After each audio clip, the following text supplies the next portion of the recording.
Okay, now we're live. Perfect. Yeah, we are live. So,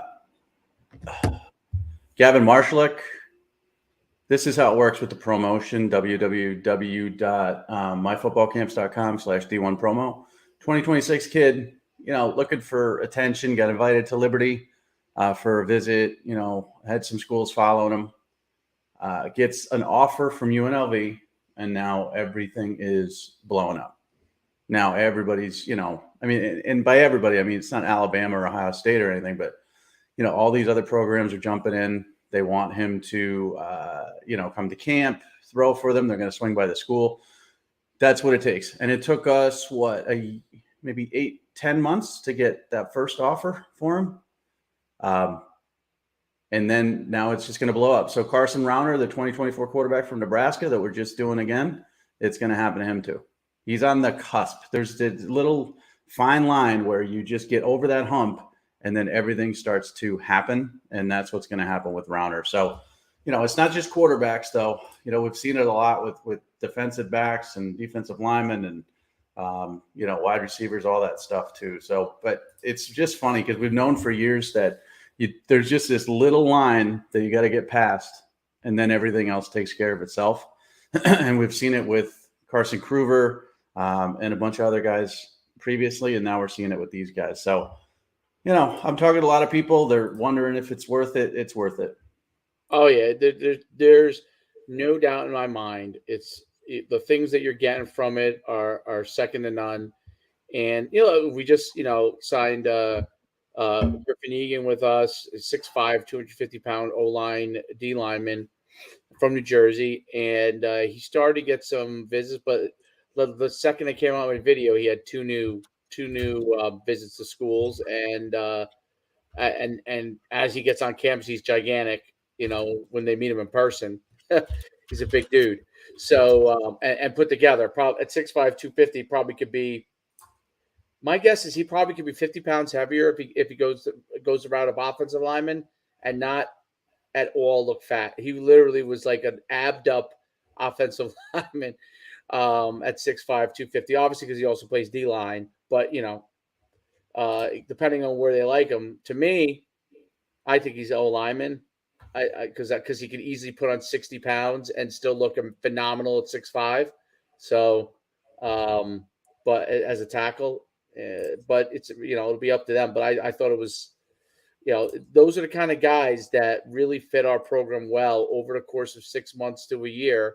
That they come out the other end, they're in a great position, and that's what I think the promo has continued to do for these guys one by one. And we have another new one that should be been pretty shortly as well. I think we'll be in that same kind of situation.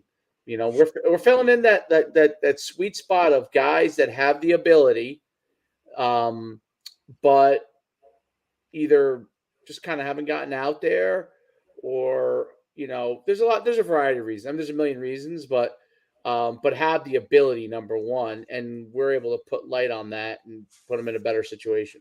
Yeah, and offensive lineman Ben Hartman sent me an update. They did the freestyle state championships wrestling, Yes. and they won the gold. His team won the gold. And just looking at him and how physically he's maturing. He's putting in all the weight room work. He's putting in all the work to, get bigger, stronger, faster, more agile.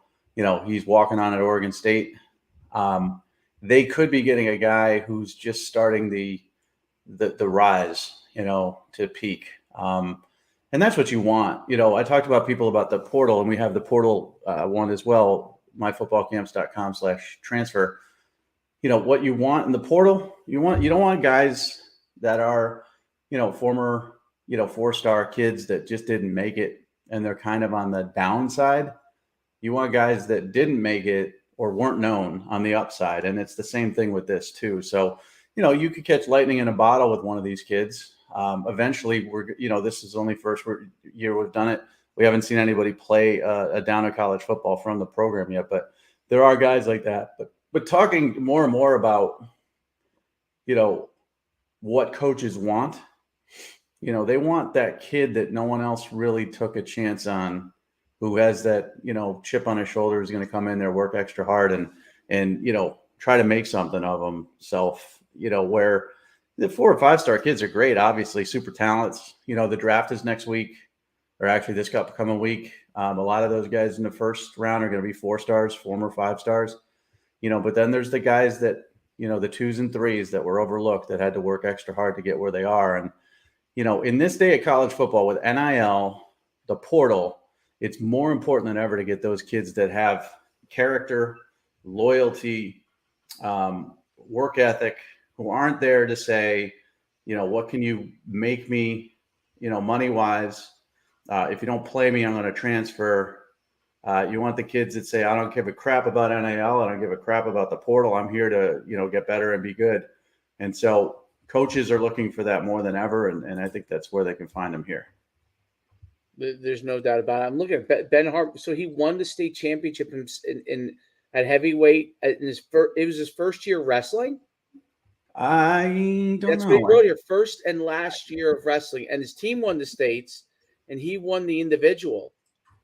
Yes, I didn't know it was his first year wrestling. I thought he'd known how to wrestle before, but if that's his first year, that's even more impressive. And as an offensive lineman or defensive lineman, I mean, that's what you want. Amazing. I mean, the 2 dudes that came out of Iowa over the last couple of years, the 2 offensive tackles, the center, and then the year before the tackle, both wrestlers, wrestled, at high level, grapplers. You get agility from that, you get leverage from that, you get strength in your legs from that, you get all that stuff too. So I always like offensive linemen or defensive linemen that wrestle, because they know how to play with leverage automatically.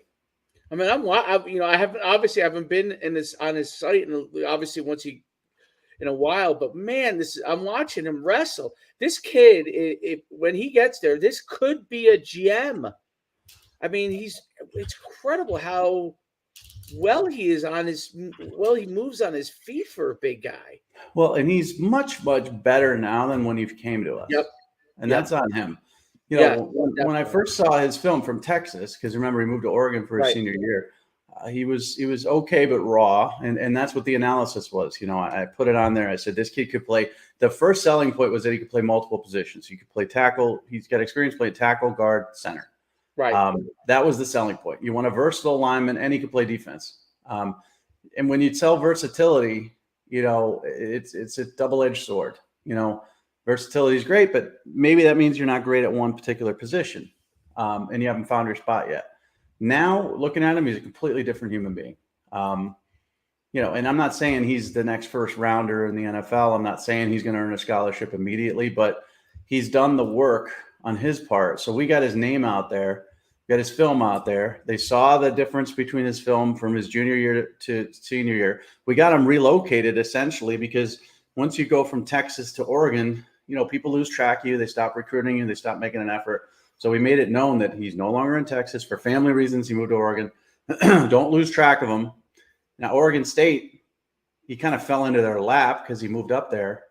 And they could be getting something. And he's the perfect type of guy for them, because if Ben Harmon is a preferred walk-on to the Texas Longhorns, he would never probably play or have a chance to play.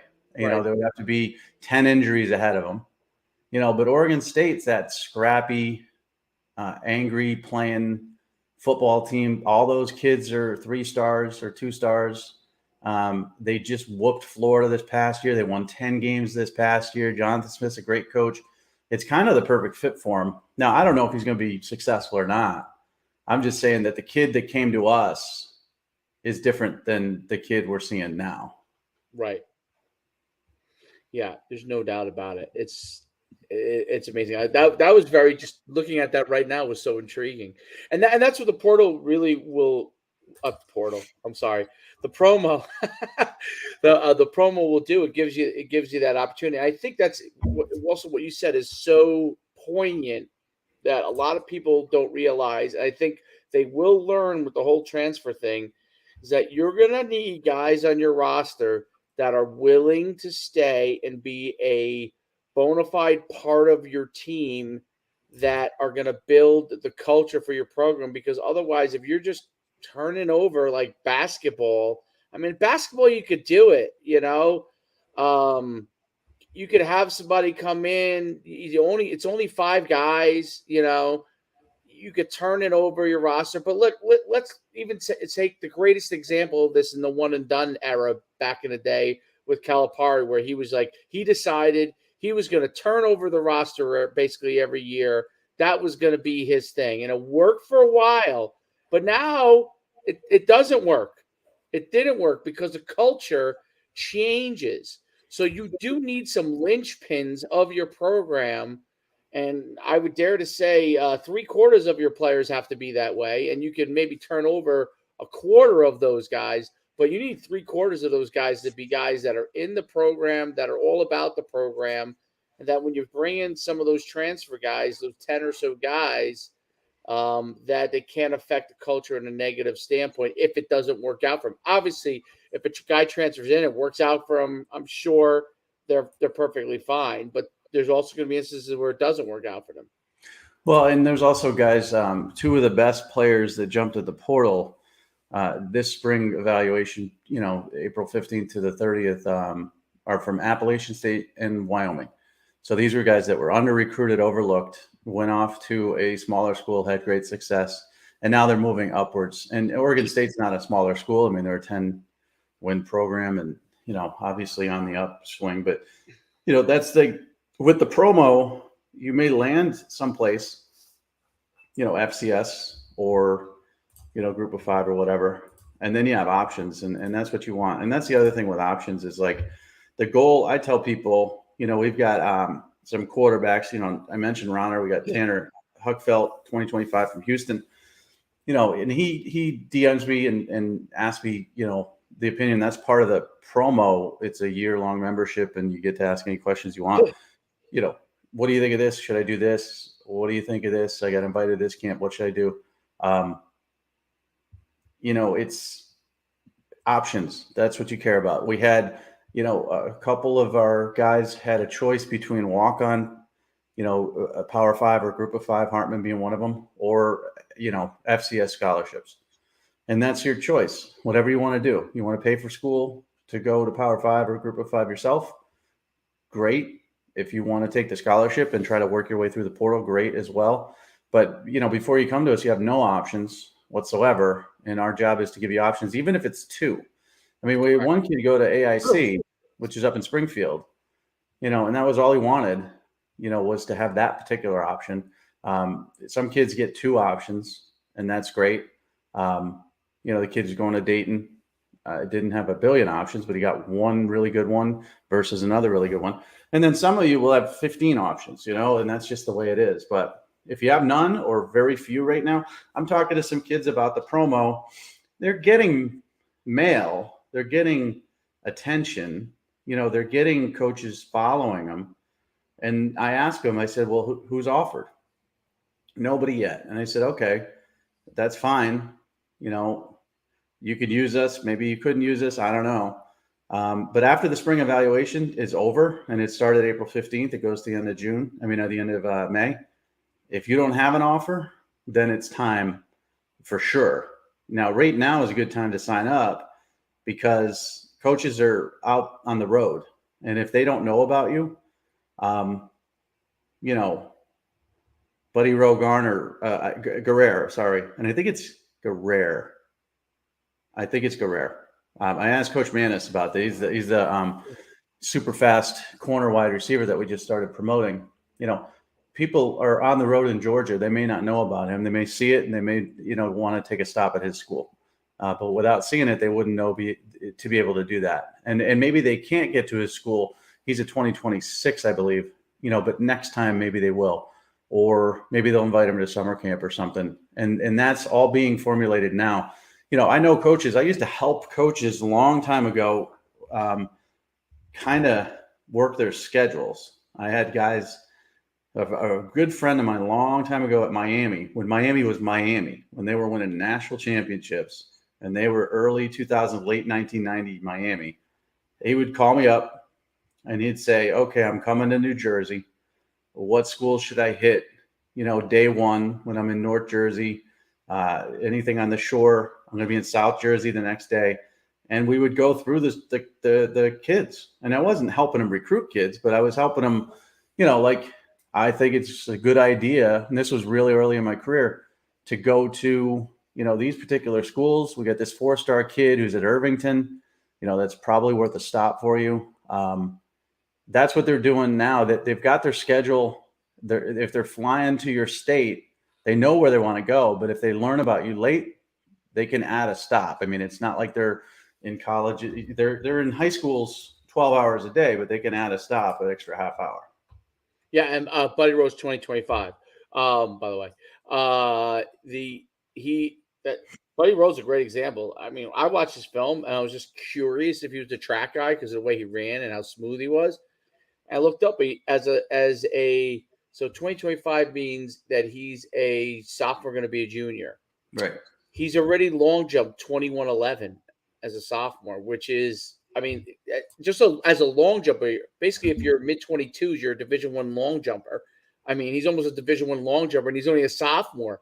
So he has freakish athleticism, and you can see that when he catches the ball and how he runs, and just phenomenal. I mean, and he's only going to get better. He's only going to get bigger. He's slim, obviously, still, but he's going to get bigger, more built, I should say, because I don't think you ever need to add unnecessary weight as a receiver, because all it does is slow you down, because right. I think as long as you're working out, if you're not working out, obviously you got to work out. But if you're working out, eating, I was always of this, I'm curious as an analyst, I was always of the, as a guy who played linebacker, they were always telling you back in the day, oh, you got to keep eating, get bigger and bigger and bigger. My whole thing is, man, just get stronger, eat the way that you should eat to be able to support you getting stronger. Unless you're a lineman where you have to gain weight, all you're going to do is just lose speed, right? And the game is speed. So eventually, if you eat too much, you're going to be slower and you won't be as good. I think if you play a skill position, you shouldn't do it on your own in high school. I mean, you wait to get to college, you get on a training table, yep. You get in a weight program, it's shedding weight is not, if you get to college too big, they're going to cut your weight and then build you back up. If you get to college too light, they're going to build you back up. And it's a lot easier just to build you back up. So, yep. With kids like that, I mean, he's 165 pounds or whatever, 5'11", though. He's long. He's got long arms. I don't worry about that at all. There's a couple kids in the 2024 class, Midwest kids, 6'1", corner, 158 pounds. I don't care. I don't care. You're 6'1". You're going to be able to carry, 195 pounds. It's going to take you a little while to, build that up. But I don't care about the weight. I care about the speed. And he, Buddy Rose is very, very fast. And, that's the other thing too. If you're fast and you're a track guy, you're going to play special teams, most likely. So, the first video I did of him was offensive. The next one I'm going to do has more, some defense in it, because he could play either. But I've made sure there was special teams in there too, because that's going to make everybody, versatility. As I mentioned, Hartman being able to play all 5 line positions is still important. Now that he's better, stronger, faster, more athletic, it's important that he has that versatility. But now he's a better football player with that versatility. And Buddy Rowe has the versatility of offense, defense, special teams.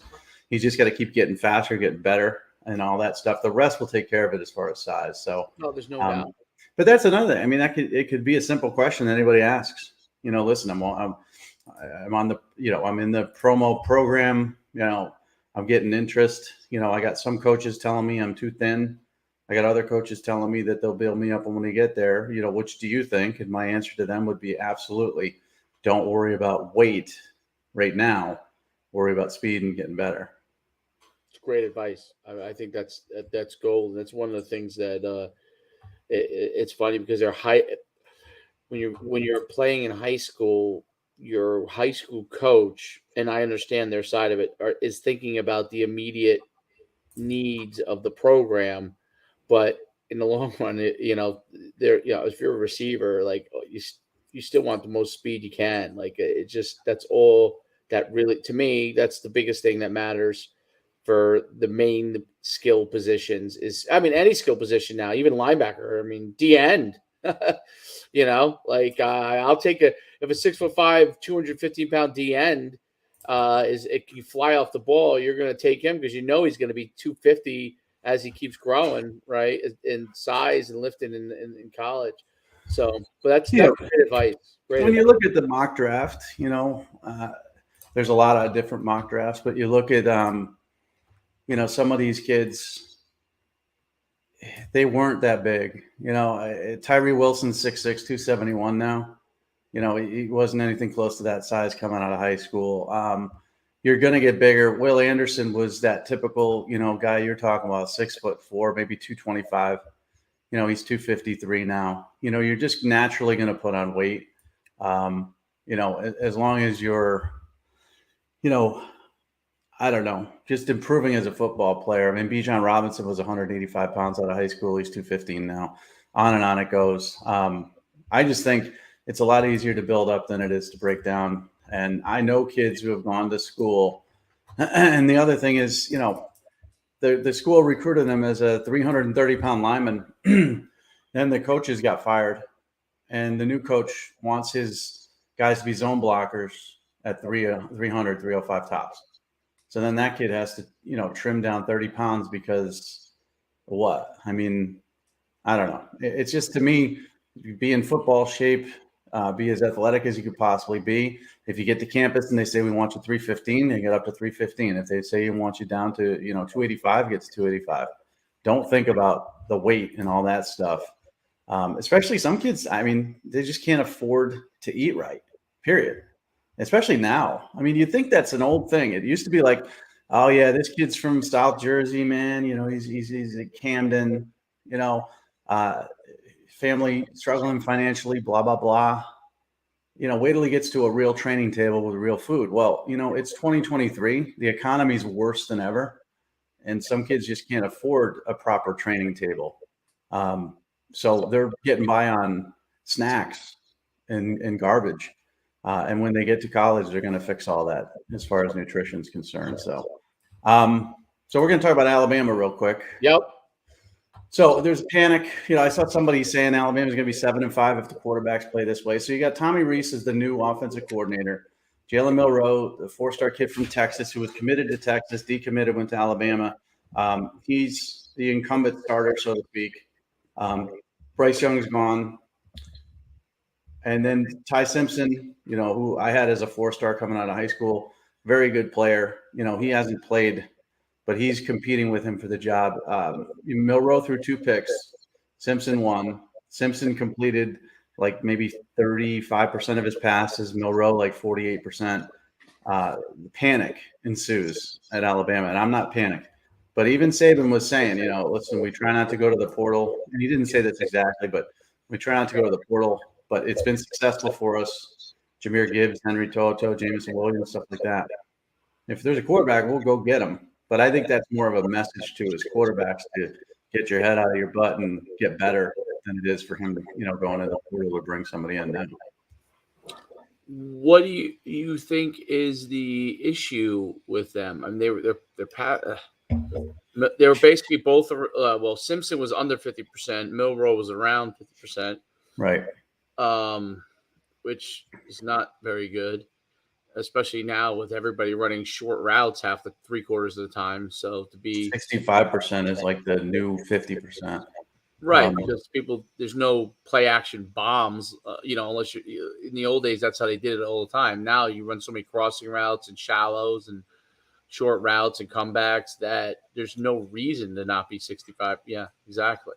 I think he's just not he's Jalen Hurts is who he is. So Jalen Hurts came from the state of Texas to Alabama. He was raw and athletic, thick kid who could run, but wasn't overly accurate. Lost his job to Tua because of that lack of accuracy. Went to Oklahoma, became an accurate quarterback for the most part for one season, and now he's the highest paid player in the NFL. It takes time sometimes for your mechanics and your vision and all that stuff to catch up. Milroe doesn't have a lot of experience. He looked good in the spring game last year. He played a little bit when Bryce Young was hurt this past season, but he doesn't have a lot of reps. And Simpson hasn't played at all. So I think it's just one of those situations where maybe the defense is ahead of these guys, And they're going to need time to come around. And I'm not panicked by it. It's really you're spoiled. You go from Jalen Hurts to Tua to Bryce Young, you're going to have a drop off eventually. I don't know why I'm echoing. Something changed? What's that? I'm echoing. You are? Let me see if it's still. Yeah, it might be something on your end. Did you change something? Now I'm not echoing. No, you're not. So whatever you did was perfect. I think I just, I don't know, I clicked a few buttons. Yeah, I'll do it. Fixed it. Sometimes I fix it. Yeah, I look, we had Mac Jones, you had Bryce Young, Jalen Hurts, Forgot about Mac Jones. Tua Tagovailoa. I mean, that's a pretty good run, and to nail all of them being good. Well, you got offensive coordinator change too. I think that's a big deal. That's a bigger deal than people, especially in spring ball. It's a big deal because you're learning the new system, whatever that is. I mean, Alabama's been lucky in that they've had so much success with turning over to coordinators and still kind of succeeding. But I'm sure there's a slight change to the system. I also think Tommy Rees is not like some of the other, even though he's what he did at Notre Dame, they had some nice success.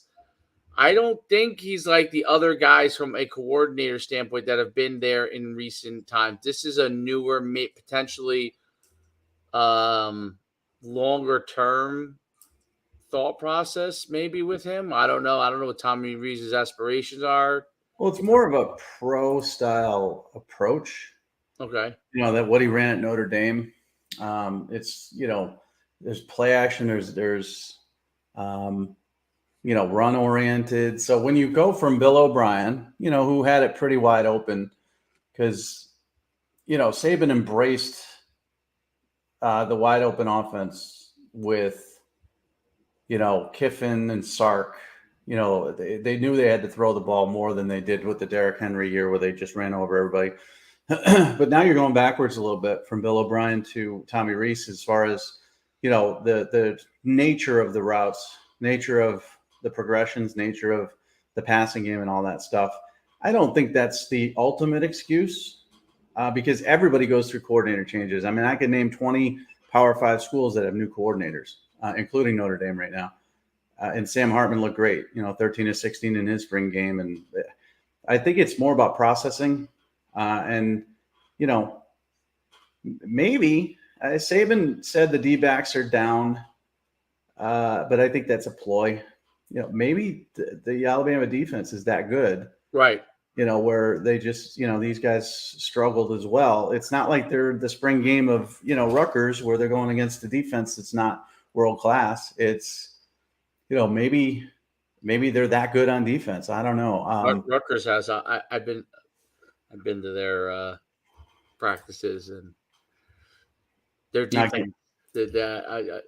I'm concerned for them. Let's put it like that. No, there should always be concern for Rutgers. I mean, there was only one year where there wasn't really any concern, and even then, I don't know. What are you going to do if you're Rutgers?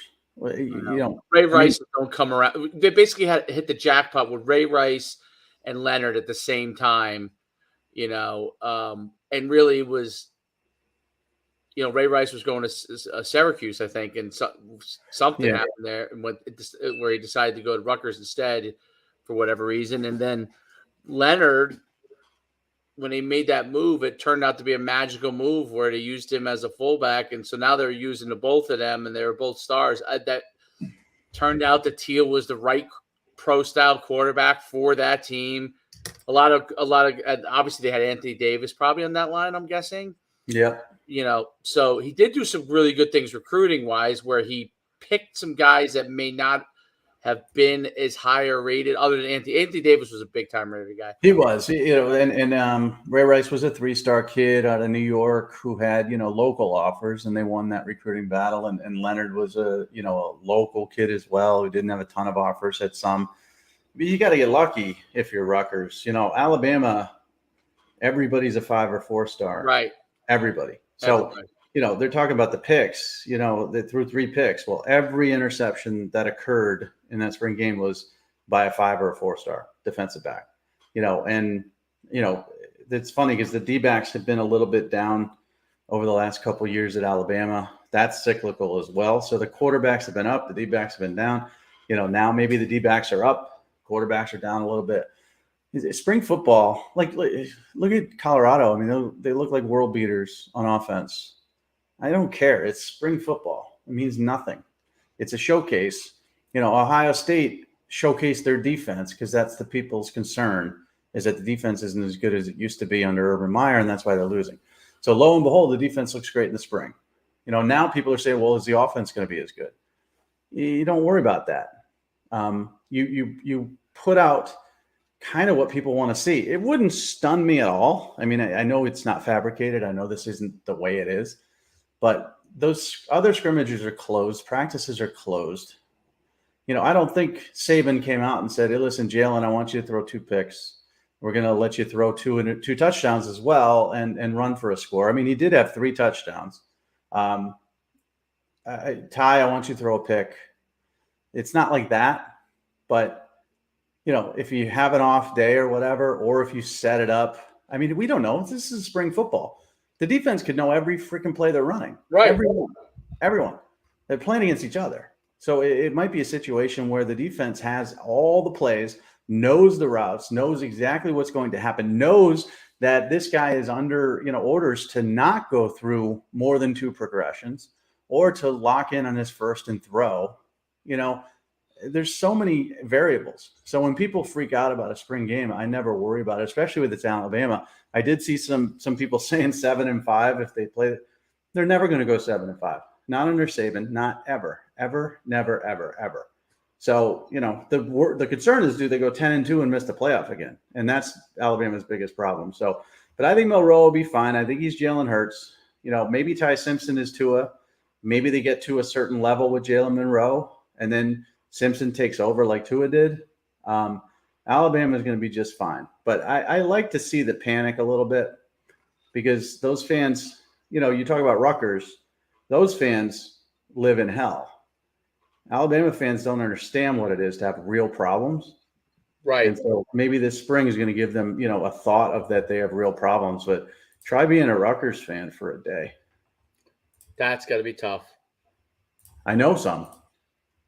It's not fun. Only could be trumped by being a UConn fan in football. That's why we have basketball season. Although Mora's doing a great job, so I got to give him credit. I mean, he did a great job building. Randy Edsall let that thing fall apart. And took his money and he got his son paid and ran. And Mora did a great job turning it around. And even UConn had that one year they go to the Fiesta Bowl and everything sort of fell into place there. And then Edsall leaves. This Shano had this thing rolling, and then he left, and that's not his fault. I would take the Tampa Bay job if you're paying me that much money. And then similar to Edsall, same thing. They couldn't find a solution, so they invite him back.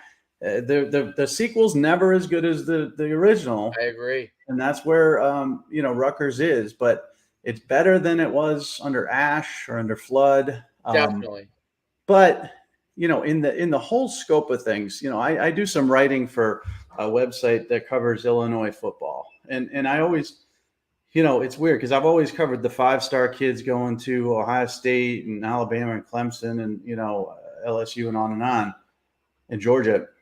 Now I'm covering recruiting for Illinois and stuff. Those fans have to understand what they are. If they go 8-4, they should celebrate like they won a national championship. And just, last season they won 8 games under Brett Bielema. They weren't supposed to. It was a great season. Now they were a little disappointed because I think they lost 3 of their last 4, or down the stretch they lost 2 important games, and they could have won the West and they didn't. And so there's this little disappointment there. But you're an 8-4 team. Rutgers, you're a 7-5 team at best. That's what you got to like and live for. And if you get impatient with that, like BC did with Tom O'Brien, they got tired of going 9-3, 8-4 every year, and they got rid of him, and they brought in Jagosinski, and they went, lo and behold, they won 10-10, 10-11. games, back-to-back seasons, went to the ACC title game. But it turned out he was like he was winning with O'Brien's players. And then since then, they just haven't been good. So, Schiano's great for Rutgers. If you go 7-5, enjoy it. But you're not going to beat Michigan. You're not going to beat Ohio State. You're just not. Sorry. It's life. Yeah, I mean that's just how it is. There's no other way to put it any other way differently. I think Alabama. Did Auburn have their spring? Yeah, everybody's done. I think this was the last weekend of spring games. Well, I thought Auburn had. There's a weekend to go. It was in the pouring rain. They announced like an attendance of like 17,000, and there were literally like 3 people there. Okay. But that's not a reflection on the program, the fans, or Hugh Freeze. It was just unbelievable, like Noah's Ark rain. But they're rebuilding entirely. They don't have a set quarterback. They don't have this quarterback issue where they're choosing between 2 4-stars. They don't have depth at a lot of positions. They went from Gus, who left the offensive line unrecruited, to Harsin, who had a year and a half really, who never got it done. So now Freeze is kind of starting from the bottom. So they're a couple years away from even being thought of as an Iron Bowl winner. And they almost beat, that's the funny thing, they almost beat Alabama in the Iron Bowl. But they're not going to be a contender in the SEC for a couple years. Yeah, I agree with you. Who else looked good in spring ball that you thought was, or maybe a surprise? Well, it's hard to tell. I mean, USC, Caleb Williams, I think played 1 series. So how good do we know USC is going to be? He's really good, obviously, if he stays healthy. They won 11 games last year. The Utah loss, it kind of knocked them out of, and he said they did 2 Utah losses. Florida State, it's hard to tell how good they're going to be. But these are teams that I see outside the top 10 last year. Well, the Texas thing I thought was interesting. Yeah. Obviously, Manning played, but he's not ready. Ewers is the guy. They look good. They got a good trio of wide receivers. Solid running game even with Bijan gone. They were 25th in the AP poll at the end of the season, so they have a chance to move way up. LSU has a chance to move way up. I think USC, Florida State are teams that I would be excited about. South Carolina hoping to take that next step after finishing beating Tennessee and Clemson. It's the interesting thing to me is like, how good is Penn State going to be? They went 11-2 last year. With Sean Clifford, they got Drew Allar now. Great 1-2 punch, a running back, okay wide receiver, solid offensive line, good defense. But the problem is they play Michigan and Ohio State. So are they going to go 10-2 again in the regular season, be locked out of any sort of playoff hope? Tennessee, they went 11-2 last year. Hooker's gone, Hyatt's gone, Tillman's gone on the offense. Are they going to be able to replace those guys effectively? So I'm looking at those teams like, can they replicate what they did, and what teams outside of the top 10, can move up? And to me, the dangerous ones, Florida State could win the ACC, USC could win the Pac-12, could be playoff contenders. Yeah, interesting. Well, what's interesting is that the next best thing is what, the draft? I mean, is that what we're looking to? Yeah, it starts, I think, Thursday, or maybe Friday. I can't remember. The draft. With all the quarterbacks, now there's 5 mocked in the first round now with Hooker late in the first round. Where are the quarterbacks going to fall? That's it. And then after that, then it's just awful. I mean, there's nothing for football after the draft until August. Brutal. Brutal. And I think I'm echoing now. I didn't do anything, but we should probably wrap it up because we got a late start. Let's wrap it up. myfootballcamps.com/D1 promo for high school football players. I don't care if you're 2027, 2028, or you're 2024. If you need social media promotion, you need promotion to coaches, you're going to get it. You will get attention, just proven. There hasn't been one issue on anybody who's gone more than, now that we don't do the one-timers. The one-timers are a one-off. Sometimes that works, sometimes it doesn't. But if you do the 6-month or 12-month program, which is all we offer now, you're going to get attention, period. The portal, onemyfootballcamps.com/transfer. The portal is open for 6 more days. When it closes, there's going to be even more kids without homes. So if you're looking for social media promotion on that, hit us up. Absolutely. There's nothing more to say other than that. It will make a gigantic difference for you. Until next time, we will see you soon.